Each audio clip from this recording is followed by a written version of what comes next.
And welcome everyone to the Mentality TV show. And we are joined here by Jenna Husic, scholar athlete, and much, much more. Janetta, how are you today? Hi, I'm doing well, alhamdulillah. How are you? Beautiful. So good to have you aboard. So good to have you aboard. Thank you for having me. Yes, This is so amazing. yes, it is amazing. It is amazing. And you have some amazing jewels to share with us today. I believe that it is important to have a full spectrum of guests on our show, and you represent a uniquely talented flower that came up through some very, very uniquely interesting things as well to be where you are and who you are today and who you aspire to be tomorrow. So this is the mental mindset, the mentality of a scholar athlete, and much more in the making. How about that? Right. All right, That's beautiful, awesome. beautiful. So why don't you tell us a little bit about yourself, and we'll jump in as we go along. Okay. I am 23 currently years Mm-hmm. old. Mm-hmm. I was born and raised in Bosnia and Yes. Herzegovina. Yes. Yes. Ex-Yugoslavia for who are not familiar with the little country. Yes. I grew up. Yes, I was born there. I grew up in Croatia, which is right next door, Mm-hmm. for a few years. I moved to the United States when I was about 9, 10 years old. Mm-hmm. I grew up in Las Vegas, went to grade school out there, graduated high school from out there. Started college out there. At first, I didn't start college as a athlete. I just Mm-hmm. started as a student. Mm-hmm. Went back to sports around my second year in college, playing basketball. Mm-hmm. A lot from there. Went through like a career-ending injury. Mm-hmm. Took about a year and a half off from school, sports, everything. Just went back to get my mind right. And then I moved out to the Bay about 2.5 years ago. Mm-hmm. I played JUCO, community college basketball for about a year at Contra Costa College in Richmond. And then I got a scholarship, and then I went to University of Antelope Valley in Lancaster, California. And I'm going into my second year there. I still have 2 years left to play. I'm currently going to be graduating with my bachelor's degree in sports management and business administration in April of 2021. And then I will be pursuing my master's degree in business administration as well, following that. So, long Oh, story short. it's beautiful, beautiful. And let's take and unravel that story a little bit. Bosnia Herzegovina, 21, Yes. 23 years ago. What was it like? Um, Man, well, from what I can remember as a young child, Mm-hmm. we were around the year that I was born, we were still going through our Civil War. Mm-hmm. It was in the last few years of the Civil War. We had kind of like what happened with World War II with the Mm-hmm. genocide of the Jewish people. Mm-hmm.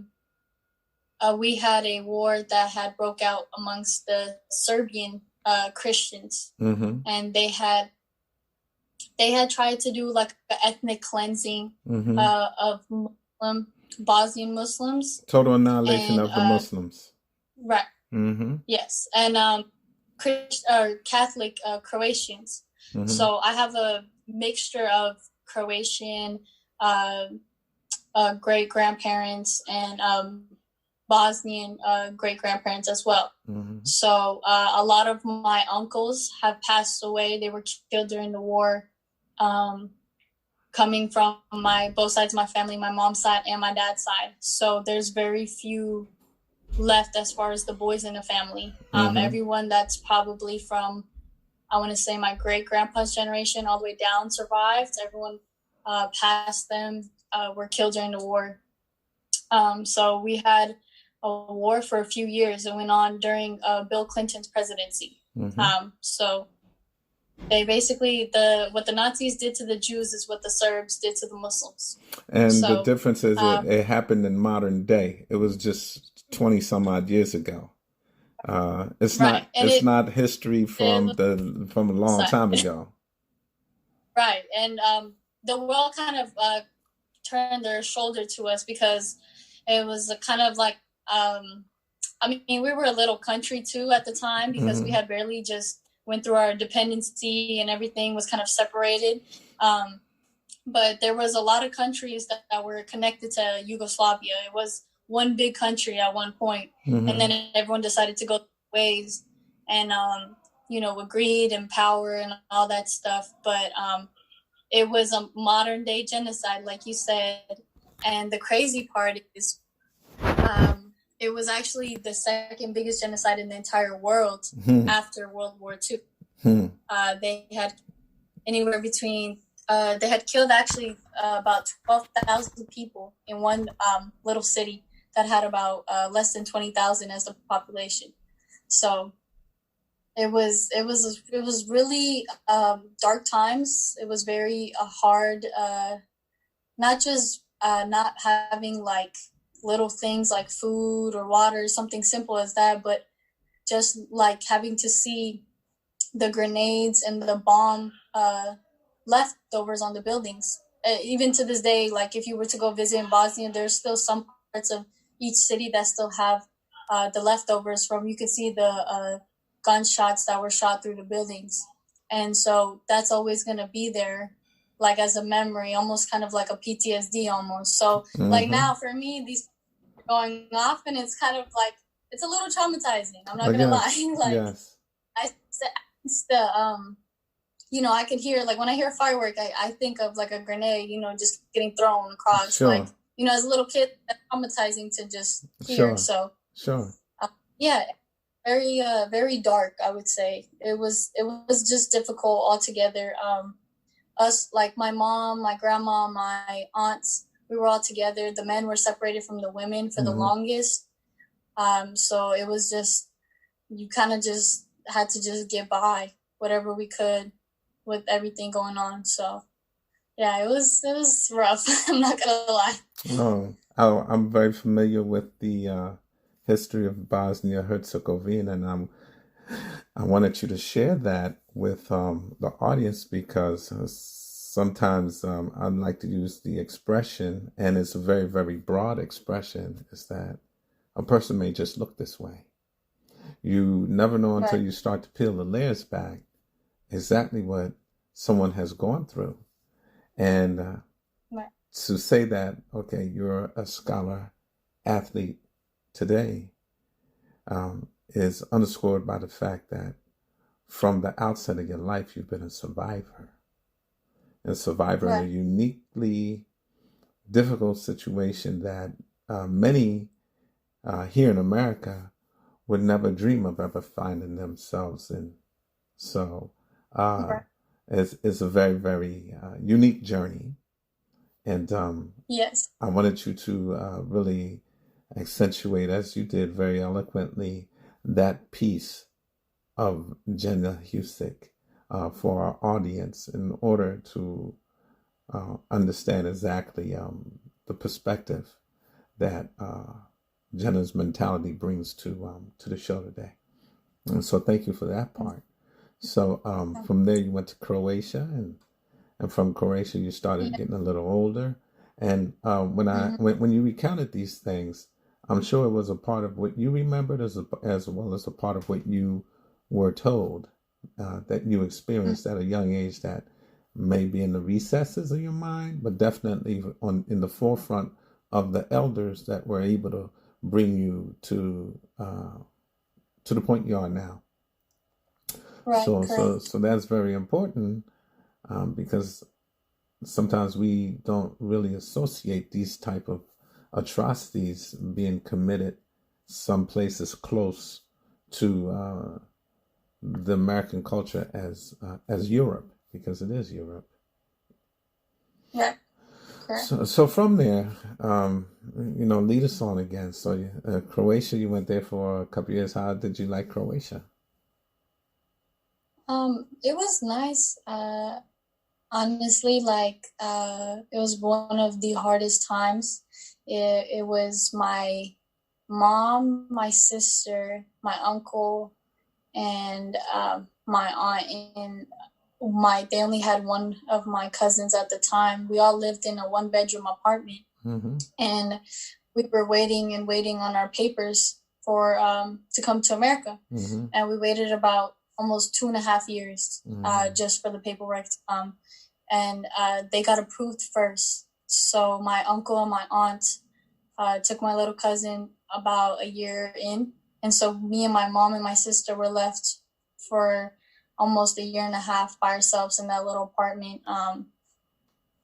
Didn't really have anyone around. I remember there's this little girl that used to live downstairs. She was Croatian, and she lived with her grandma. Her parents were killed in the war, Mm-hmm. and we became best friends. I would just hang out with her every day. I remember we used to go make little cookies and stuff with her. Grandma baked cookies. Yeah. But my little baby, like my sister was literally little baby. Like she barely just started walking. Mm-hmm. It was definitely difficult for my mom. I remember I used to watch her like sit. We had like this little sofa chair. She would just sit there and just cry Mm-hmm. and pray, and just for us to just finally be able to come to America. All my cousins, my uncles and stuff from my internal family, they had been able to get their paperwork way earlier than us. Mm-hmm. And unfortunately, I had to get rid of my father's information on my papers because he was nowhere to be found at the time in order for me to be able to come to America. So it was a lot of like legal and political stuff that we had to go through just to be able to be here to this day. So it was very hard for her. But I mean, as a kid, you don't really think about that stuff until you get older. Yes, the resilience of a child is incredible. So that program was an amnesty program, yes? Right. You can sense it. You know when something is right and you know when something is wrong, especially definitely. as a child. Yes. Yeah. So, but I really never thought about it. And it's crazy because there'll be times where I have like deja vu of certain events, and I get that feeling I did when I was a kid when we were over there, and I remember. Yes. And so it takes me back. So it's just, it's crazy. But it was definitely the hardest probably part of my life as a young child. And then coming to America, that was quite an experience itself. Culture shock for sure. But imagine I'm in like second grade. I'm sitting in a classroom full of kids I have never seen. Everyone is so diverse and different. I've never seen like we have like a very small like Asian population. I've never seen Asians. I've never seen, Indians. Like it's very Eastern European back home. Like there's not much variety of people. So for me, it was a major shock, and I didn't speak English. I got thrown into school literally first thing I got in, and I didn't speak any English. I used to cry at my mom. I said, "Mom, I don't understand what the teacher's telling me. Like she keeps yelling at me, and I don't understand what she's saying." And she's like, "You will learn. You will learn." I'm like, "No." And I used to come home and cry every single day, like the whole entire second grade. And I finally learned coming towards fluently fourth grade. It took me almost like 2 years because Bosnian language is very it's very harsh, and there's so many letters and so many variations of words and everything. And English is simple. Don't get me wrong, English is very similar to a lot of languages, but it was just so complicated. I'm like, why do you guys call it this way? But it makes no sense. It doesn't even look like that or sound like that, So that that was the probably most traumatizing thing as a child, sitting in a room full of people that you have no idea what they're saying. But I will never forget, they took me out of the classroom one day and they took me into this room for some testing. And I was like, okay, maybe it's because I don't speak English. You know, they probably want to do some foreign testing or whatever. Mm-hmm. They did all the subjects from science, math, reading, everything. And a week later, my mom gets a letter in the mail and they're talking about some accelerated program they want to put me in. Mm-hmm. And I was freaking out. I was like, Mom, I just learned English. What are they talking about? Mm-hmm. So I had passed, like, I guess, I don't know if they still have it now, but there's this program called GATE. It's for, like, advanced understanding, I guess, or learning for kids in elementary school. Mm-hmm.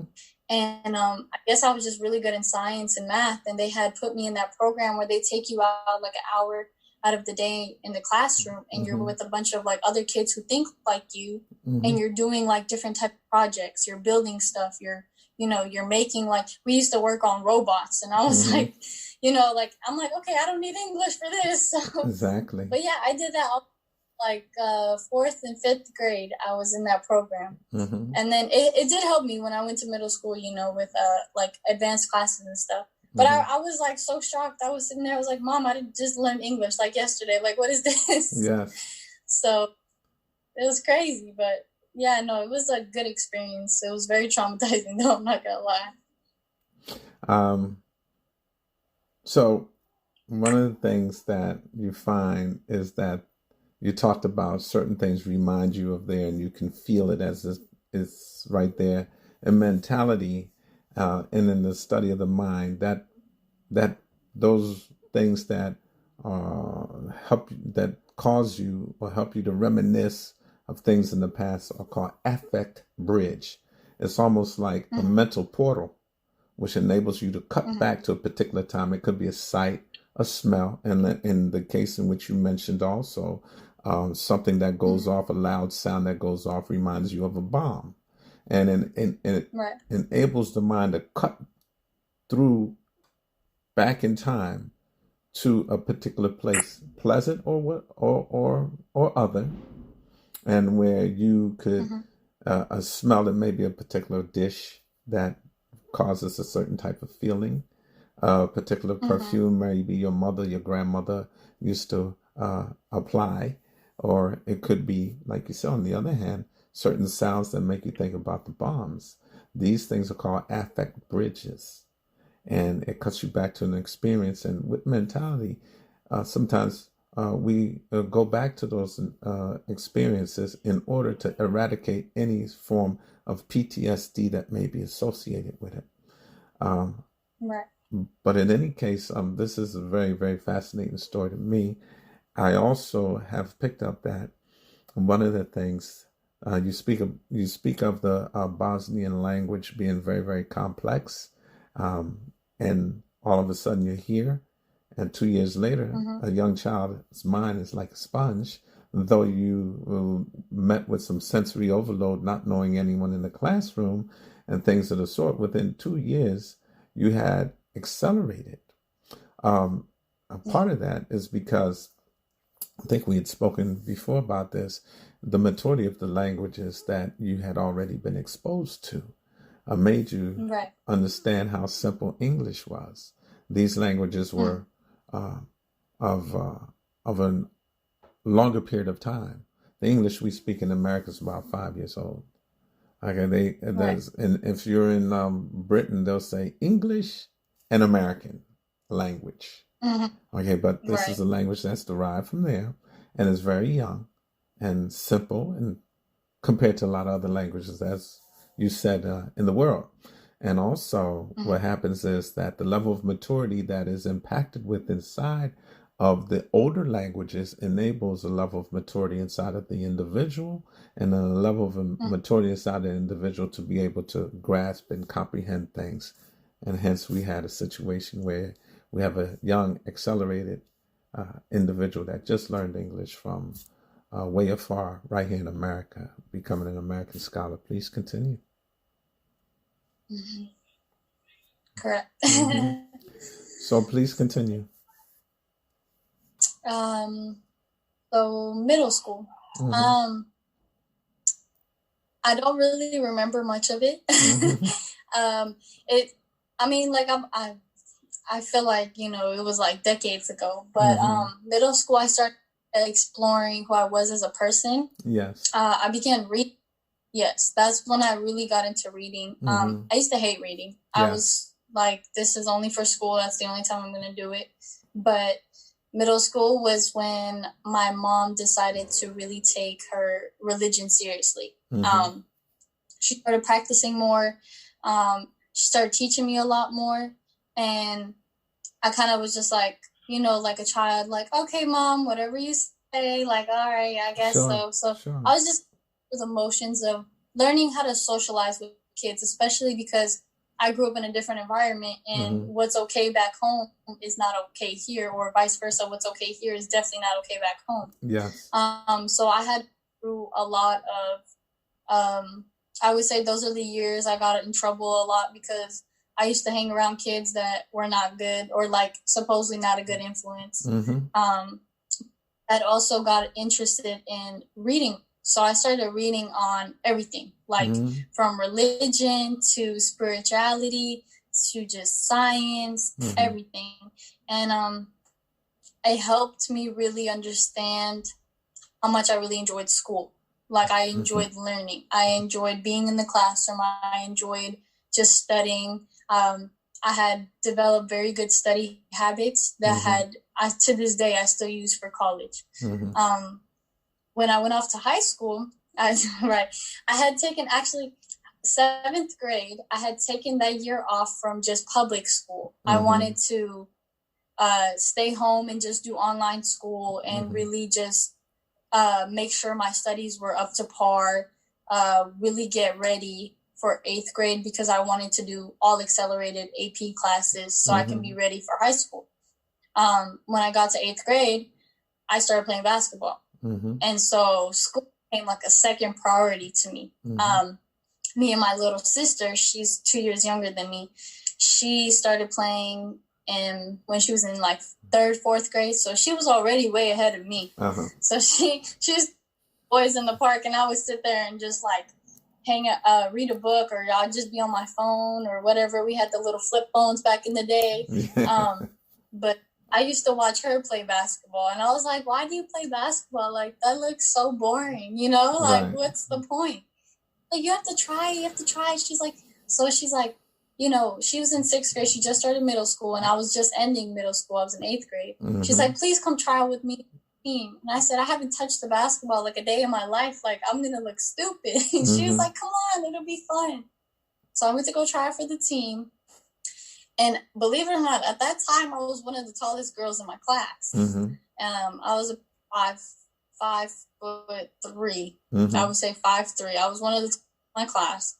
And I made the team. Luckily, somehow, I still don't know to this day. My coach seen something in me that I didn't see. But I made the team that year. And I ended up loving it. Like, I ended up loving it more than my sister did. But on off to high school. And that summer before I actually went to high school, I made a trip back home overseas for the first time since we had left past the war. And it was very humbling, extremely humbling. It was, I would say it was like the medicine that I needed because I was ready to go into a very accelerated high school. I had gone into a magnet school. And so I was kind of stuck between, do I want to focus on my studies? Do I want to play sports? And my passion for basketball had grown so much within a year that I had decided I'm going to do this like for a lifetime. Like, I want to play for as long as I physically can. I went back home, and I'll never forget, I had went to go visit this orphanage with one of my cousins. And it was a bunch of kids whose parents were killed in the war, from like the age of like 16 to like little babies, like infants. Their grandparents had left them, or they had passed away. They couldn't take care of them anymore. So they were in this orphanage. There were about, I want to say 20 kids that we had played with the whole day. We just spent the entire day with them. We had played, they had this little court outside. I played with these kids all day. And they had nothing. They didn't have family. They had barely any food, water. They have rations to feed the children, but they had nothing to their name except a smile. Every child in there was so kind-hearted and so well-mannered. And I would sit there and think, I'm like, this kid has nothing. And she's like asking me, how am I? I'm like, she doesn't need to worry about me. Like this 9-year-old kid is coming up to me and it's like, hey, like, oh my God, you're so amazing. Like, I'm like, and I'm only like 14, 15, I'm just barely like getting started in life. And I was like, wow. So that really humbled me. And that really made me appreciate like the game even more. I was like, this like brought me here to be around these types of people. Like I have never been more happier in my life. So when I came back home from overseas, I started high school, and that was probably my first 2 years was my best years, like for sports, everything. And I had gotten the best grades. I had transferred to an even better school after my sophomore year. And around my junior year, believe it or not, I got really sick, like physically sick. I had gotten pneumonia about 3 times that year. Wow. And it was scary because I was in and out of the hospital for like, I want to say almost 6 months. I had gotten the flu and it got worse. And then I had taken like about a month off to just physically recover and everything. And then I had to I was in the middle of basketball season. So I tried to come back and I just kept getting sick. So I decided to just give it a rest for that year. So my junior year, I barely even played. I barely even played that year. And so my grades were dropping. It was really hard for me to just get like back into how like the groove of things was. So my senior year, I physically recovered, but I never really fully mentally recovered from it because I was so drained all the time from being sick and being in and out of the hospital. My senior year, I decided to just focus on my studies. I gave basketball a rest. And then towards the end of that year, I started to really miss it. And I played club and all that stuff. But I didn't go off thinking I'm going to graduate and go play college sports on scholarship. I got scholarships for my academics. But I wasn't like, oh, I'm going to go play college basketball. Like, yeah. Sure. No, I was like, I'm going to go. Yeah, that's what's going to happen. I'm going to be a doctor. And crazy thing happened.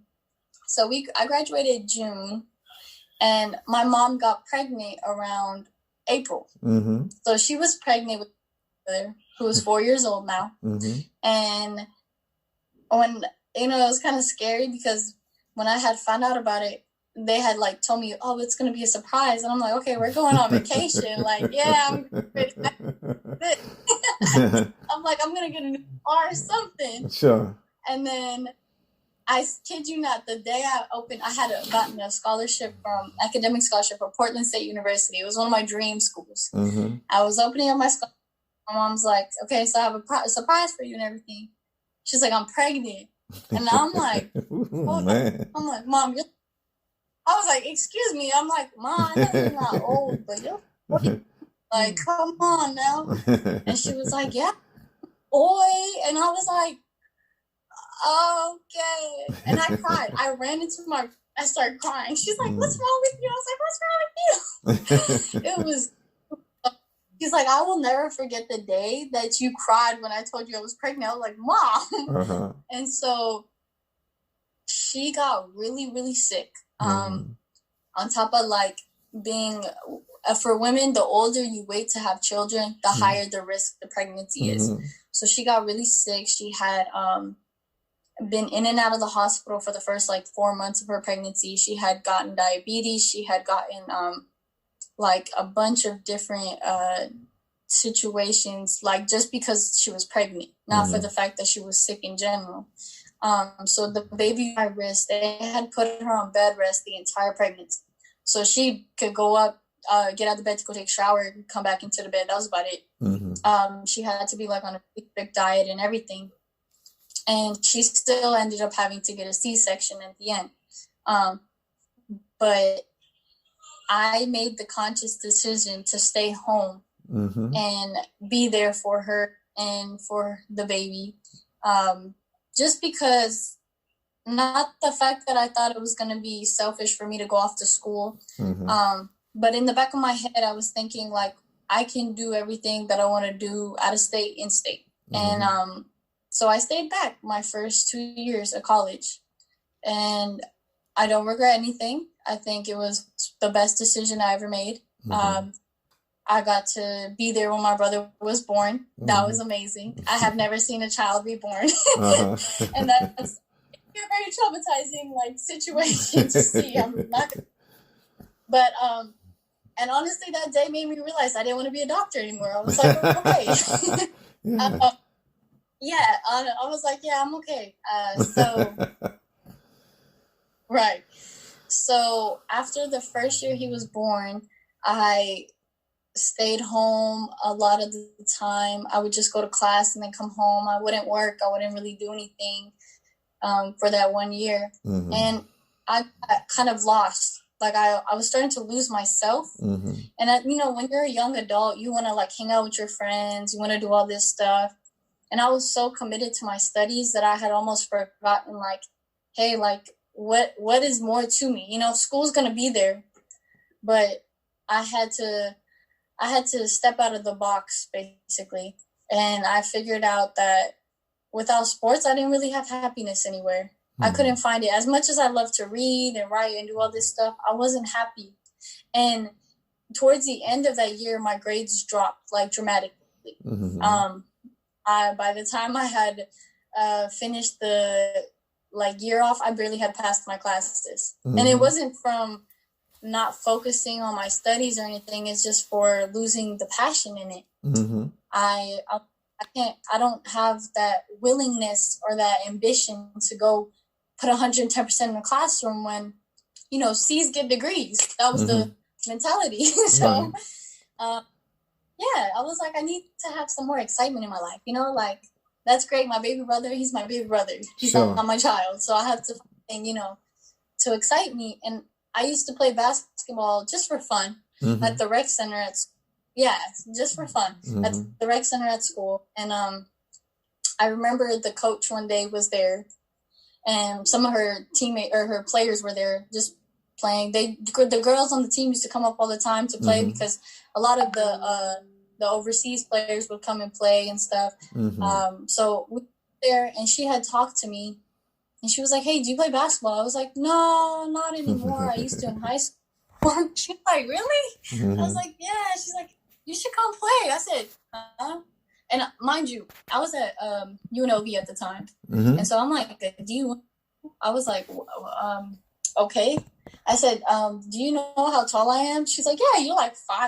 I was like, yeah. And I was like, are like 6'1"? She's like, no. And then, so I went to go basically try out for the team. Sure. So I went to, like, all of the practices, open gyms, all that stuff. And I had really set my mind onto coming back to play. That spring training is what they call it, postseason work. I had broke my arm playing pickup. Like, even in practice, I was in pickup ball. Was it at UNLV or was it somewhere else? No, it was somewhere else. It was, man, I don't even remember. But it wasn't at school. No, it wasn't at school. And this is of everything. And it's kind of funny how things work. But, unless if you're Kobe Bryant or LeBron James, they don't really care for just, Joe Schmo, another athlete. But I had lost my scholarship. I had pretty much lost my opportunity to play that year. And it was the most depressing year of my life, I would.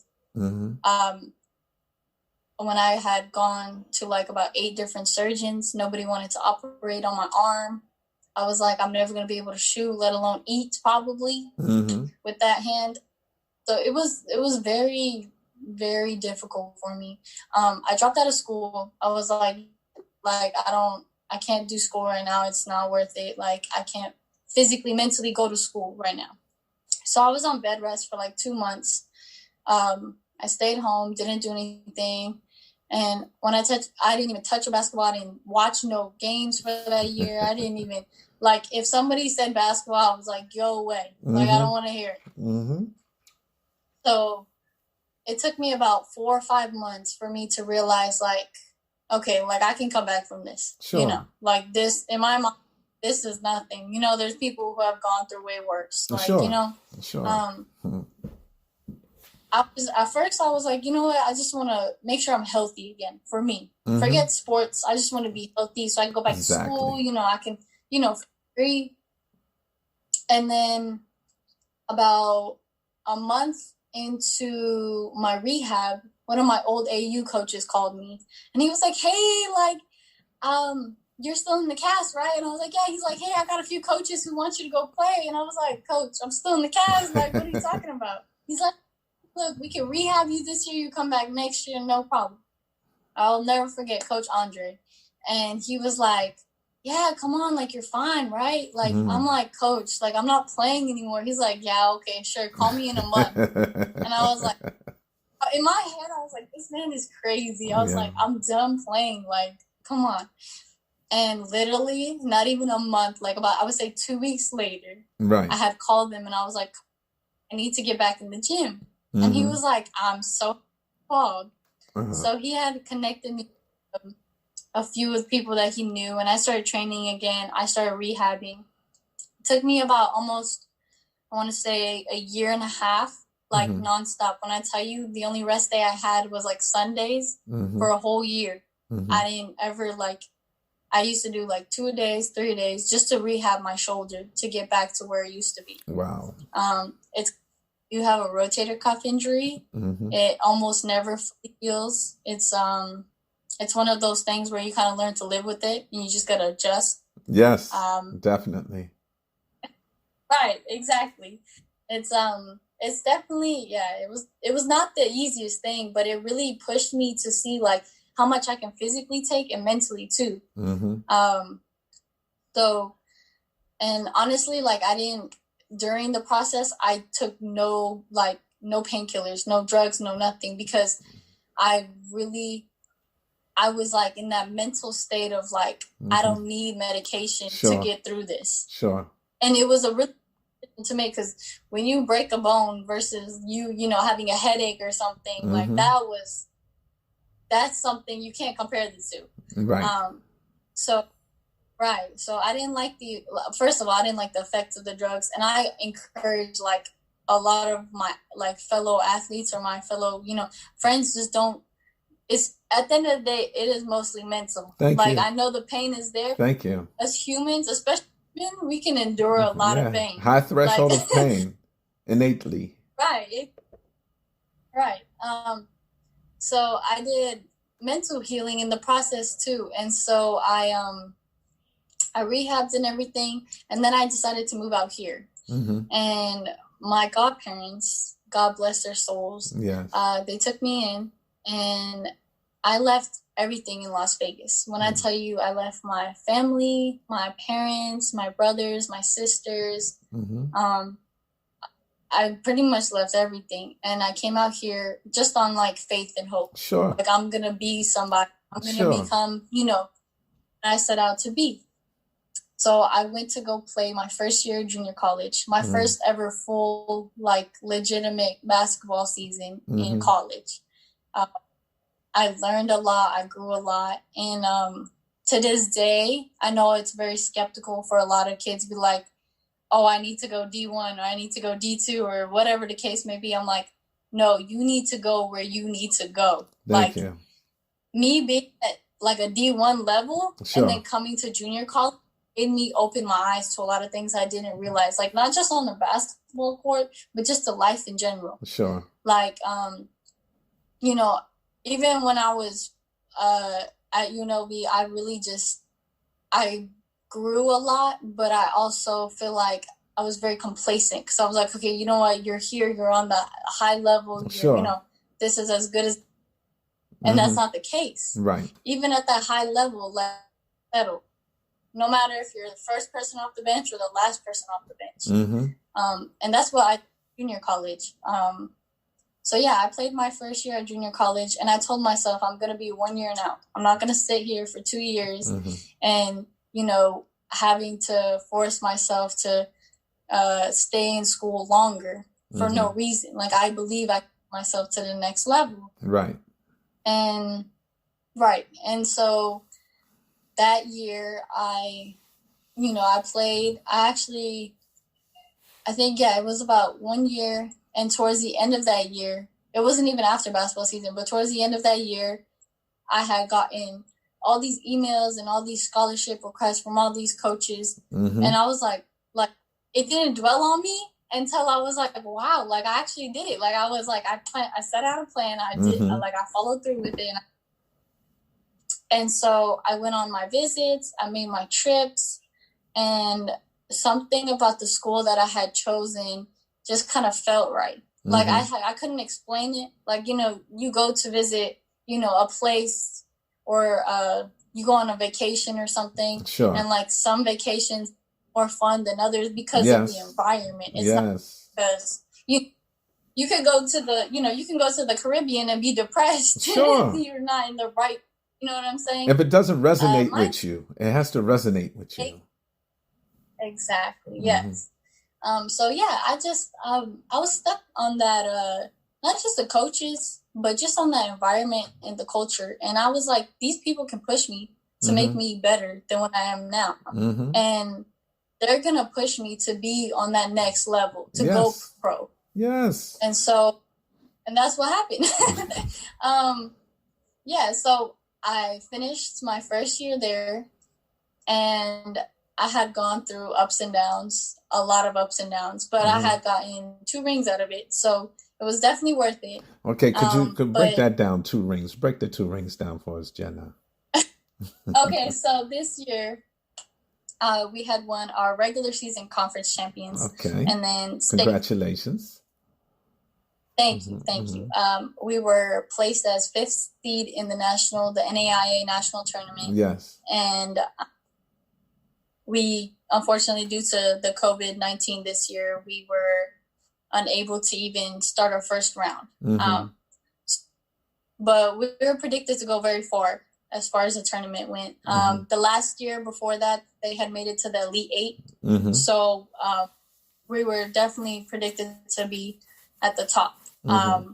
So it was kind of like bittersweet because it's kind of like a fairy tale you don't know the ending of. Yes. At least for this.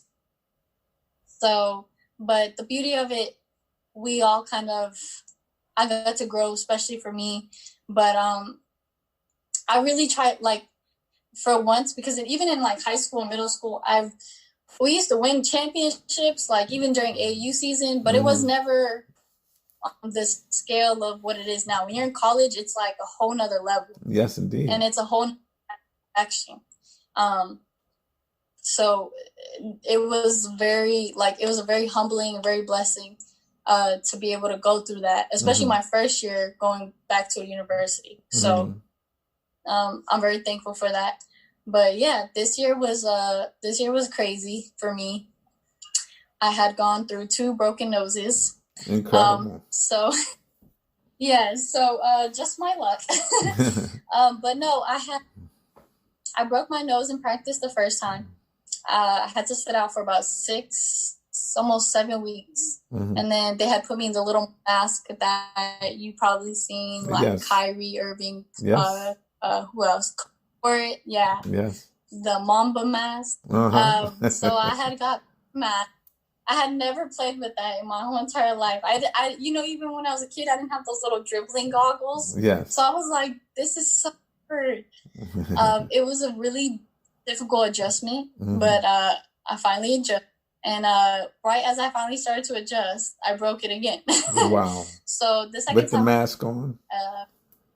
Yes, with the mask on. It was in a game. I'll never forget. This girl literally fell almost when I tell you she fell on my face, like her whole side of her body just fell off. I don't know what happened. But we got into like a scramble with the ball on the Mm-hmm. rebound, Mm-hmm. and the girl had her from behind, and she just kind of tilted towards me and just was like, "Okay, I'm gonna let you catch me," and I was like, "No." So that was crazy. But that was like middle preseason. So like I Mm-hmm. didn't even start conference, and I'm like, man, what the heck? Like this Yes. is just not my so I was gonna redshirt. I was like, you know what? I have time to get better and build Mm-hmm. up and everything.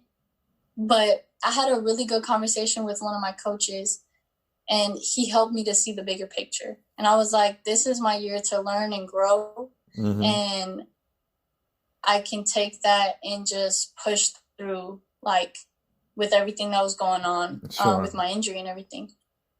You know, I had to be there for my team when they needed me. Mm-hmm. And doesn't mean they needed me every time, but just for certain, you know what I'm saying? Like some games you're needed, some Sure. games you're not needed. Mm-hmm. So, and that's a hard adjustment like a lot of players have to go through when they go to college. They're like, oh, I'm not starting. I'm like, it's not about who starts the game. It's about who finishes the game. You got to Sure. think about that, you know, because like they say, offense sells tickets, but defense wins championships. Exactly. And so you have like that is probably one of the hardest pills to swallow, because when you go from like being a star player, like, you know, in high school, and then you go to junior college and you're one of the top players in your conference, and then you're like, oh, now I got hurt and I'm a regular, like, average player to most people, at least at this level. Mm-hmm. So it's very it's mentally draining, I would say.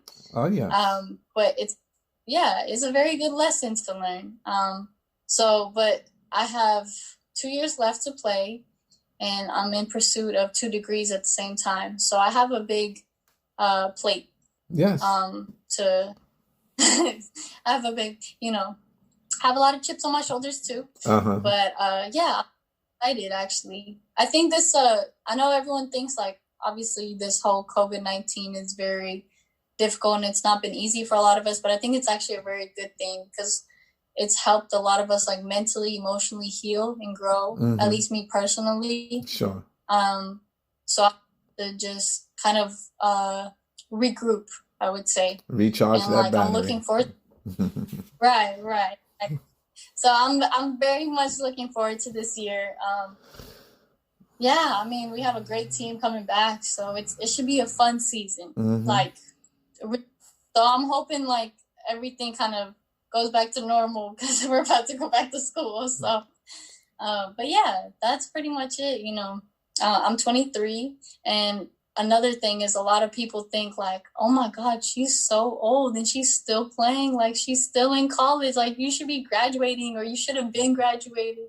I'm like, no, like everyone has their own journey. Exactly. And their own timing. Sure. And you know, when I look back at like my life as like just a child, sure. I wasn't supposed to be in this position. I wasn't even supposed to come to America. Sure. So for me, everything has happened is just a blessing. Sure. Like it's so hard to explain, but I'm like, you know, like if it takes me 10 years to finish school, like I will finish school. It's just everyone has their own journey and their own path, and they have to just appreciate like that process. Exactly. But yes. No, that's Exactly. so beautiful. That's so beautiful because as I take in the whole story that you are so gracious to share with us, there's so many points of light in there for the human spirit in general and for Jenna Husic in particular. And the mentality that you style is one of persistence, the one that calls on the greater depth of the human spirit at such a tender age. You still have, not that you still have, you have, period, underscore, bold the letters, the luxury of youth right there at you, starting out in a place where life was so uncertain for so many people so close to you that it could have touched you in the same way it touched them and you not be here. And from there, the resiliency of a child continuously to grow as you go. Find yourself in a scholastic environment in which you discover parts of yourself that call you Right. into a higher realm, and then just a continuum on and on that makes every moment special in a person's life. A life is not about how many breaths you take, it's how many breaths you take away. And the Right. beauty is when you lock in that way, and the mentality that has consciously, and definitely in your case from the outside looking in, Jenna, subconsciously, unconsciously, been in play along the way, is one of continuous growth, regardless of whatever the circumstances before you may appear to be. And I think it's Right. important, especially for the audience and all that have the luxury youth as well, to understand what you said, which is very, very, very poignant. You said that if it takes you 10 years, you're going to finish school. Mm-hmm. And though you're playing with 2 more years of eligibility of basketball, we must never lose sight of how that basketball is framed. It's college basketball, college Right. first. So regardless if there's Right. 2 years of eligibility or whatever have you, the primary Mm-hmm. objective of you being where you are is Right. college. And Correct. Yes. and I think by you Athlete. saying, even if it takes 10 years, you'll do it, and Mm-hmm. time doesn't make a difference. Time keeps everything from happening all at once and gives things Right. sequence, gives sequence to everyone's life. That's what time was created for. And by that account, it's a well-placed mentality to frame it that way. And with that comes a winning, never fail attitude. And I just wanted to Right. interject. Please continue. Oh yeah. Yeah. Well, I'm So, going into my last year, which I'm very I'm very happy with the decisions I have made yes, as far as sports goes and school goes. I've also made the decision to even further my education after the fact of my master's degree. yes. Regardless if I do play professional basketball or not. Mm-hmm. I kind of just want to keep learning and growing. And although there's ways you can do that on your own, I want to be the best at whatever I choose to do. Exactly. And for me, that requires me getting a doctorate's degree. Mm-hmm. And so, especially being a young woman, a young immigrant woman in this world, especially in this country, it's very difficult to gain the respects and the authority needed, especially in a lot of these fields or careers. Mm-hmm. And so if there's like one piece of advice I can give to any female, like even my future daughter someday, there you go. Get that degree. Sure. And that is something nobody can take away from you. Exactly. You might have to pay for it, but it's an investment into Sure. yourself. Sure. Not just your future self, because you earn that respect saying, I put my mind to something. Sure. And I did it. And Sure. I had to endure whatever you had to endure, how many years it took you to finish school, what classes you take, even what degree you get your studies in. Sure. But the fact that you have that, no one can take that away from you. Exactly. So for me, I want to get my doctorates. I want to go, actually want to go to law school. Mm-hmm. After I get my master's. I want to do something that's going to help make an impact, especially within my community. Yes. And so it's very prominent for me to be able to do that, and I have to take the extra measures in order to have the resources, the money, financials, and the networking to be able to do that. Yes. So that is my goal. That is my plan. As far as basketball goes, I'm just growing and I'm learning, and I'm hoping that things will continue to grow and learn. And basketball is like it's kind of like a roller coaster. Some days you're like you're feeling it. Some days you're like, Sure. I have friends, and they're like, you kind of get routine to certain things in life, and so like eventually, everyone's gonna like eventually you're gonna have to stop playing, but eventually you're gonna have to realize, like, at the end of the day, when it comes to that level, it is Sure. a job. So you have to perform, you have to do this, in order to, you're basically your skills and your whatever is dependent on somebody's livelihood. Like the Yes. coaches that play you, and do the agents, like that's how they make their bread, that's how they bring food to their kids. So there's more to think about than just like, okay, yeah, I'm playing a game, but you really have to play this game like with all your heart, when it comes to that kind of stuff. So with that being said, like college is where you really learn if you want to do this or you don't want to do this. Exactly. It can make you so for me, it's been making me so far. Yes. So we'll see. But I still got some time to go. I don't have to make any rash decisions right away. But one thing I know for a fact is that, like, no matter what you do in life, you can be the best at it, the most talented, most skilled, but none of that matters if you don't work hard. So at the end of the day, all the talented and the skilled, or even the best players, if you outwork them, Sure. eventually you'll surpass. Exactly. So work ethic and work, like your hustle and stuff, like I take very much pride in my own, because at the end of the day, I know that no one's going to out hustle me, and that's the one thing nobody can take away from you is your work ethic.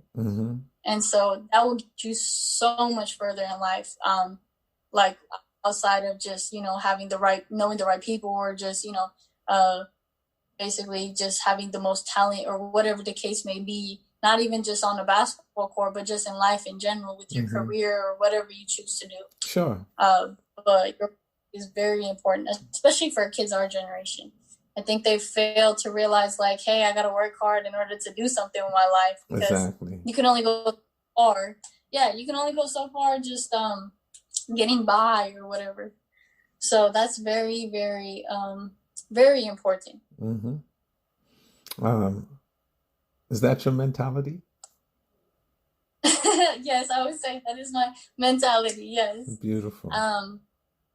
Yeah, just work hard. Like, that's it. Because, man, there's so many opportunities people lose out on that I have watched with my own physical eyes, like, because they didn't want to work for it, or they had failed once or twice and they haven't tried to get back up again. Life is all about making mistakes and learning from them. Sure. And that should be like like you made a mistake and now you know how to fix it, or you know how to go from there at least. Exactly. And that should be like, right, that should be the one thing to motivate you. If anything motivates you in life, is your mistakes. Like, you just have to learn from them and grow from them.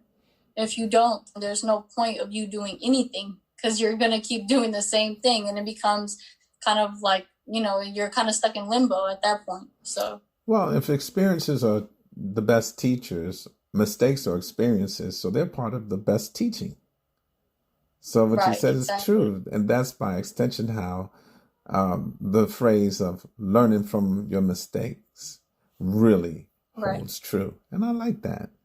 Jenna, we'd have to have you back. I mean, this has been a beautiful flow, and I think that our audience is multifaceted, from toddlers through teens to seniors, and therefore, I wanted to bring you on to add what you add to it from the perspective of a young scholar athlete that's had the world full of things thrown at her, And what she throws back at the world is the positivity and the can-do attitude that continues to have the world spin in a proper way.